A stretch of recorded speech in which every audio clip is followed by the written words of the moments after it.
ഏലാപ്പ ഈ ചോറ് എപ്പോഴേ മേടിച്ച് വെച്ച്? അത് വീട്ടിൽ നിന്ന് കൊണ്ടുവന്നതാണ്, താത്താനെ കൊണ്ട് ഉണ്ടാക്കിച്ചതാ. നാരങ്ങാച്ചോറ് 4 ദിവസം നിൽക്കും. അനക്ക് എവിടുന്നേ ഫൈന ഈ കയ്യിൽ കിട്ടി? അത് ഇവിടെ ഈ മരത്തിൻ്റെ ചോട്ടിൽ നിന്ന് കിട്ടിയതാ. ഈ അത് കഴുകിയാ?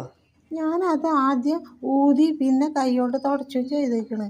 ഏളാപ്പ ഈ ചോറ് വെള്ള നിറണ്ടല്ലോ, മേലെ പൂത്തിക്കണ. മേലത്തെ ചോറ് ഞാൻ അങ്ങോട്ട് എടുത്തോളാട്ടാ, അത് കളയണ്ട. ചിക്കനൊന്നും ഇല്ലേ? എളാമാക്ക് ചിക്കൻ പറ്റൂല അല്ലേ? അത് നിങ്ങൾ ചിക്കൻ കൊണ്ടുവരാഞ്ഞ്?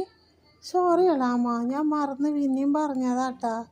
ഇജ് എല്ലാവർക്കും വിളമ്പി കൊടുക്ക് ഫൈന. ഇജ് എന്താ അങ്ങനെ എൻ്റെ പ്ലേറ്റിലേക്ക് മാത്രം ഇടുന്നു? പ്ലേറ്റ് അതാ, എല്ലാവരിലും വിളമ്പ്. വിശന്നിട്ട് വയ്യളോ അപ്പം എത്ര നേരമായി ഭക്ഷണം കഴിക്കാണ്ട്. എൻ്റെ വയറൊക്കെ കാളിയിട്ട് നിൽക്കാൻ വയ്യ. ഫൈന, ഇജ് ആ മേലത്തെ ചോറ് കളഞ്ഞളാ, അത് പൂത്തിക്കണ്. വേണ്ടളാപ്പ, ഞാൻ കളയുന്ന ചോറ് എടുക്കാമെന്ന് നിങ്ങൾക്ക് സന്തോഷമായിക്കോട്ടെട്ടാ.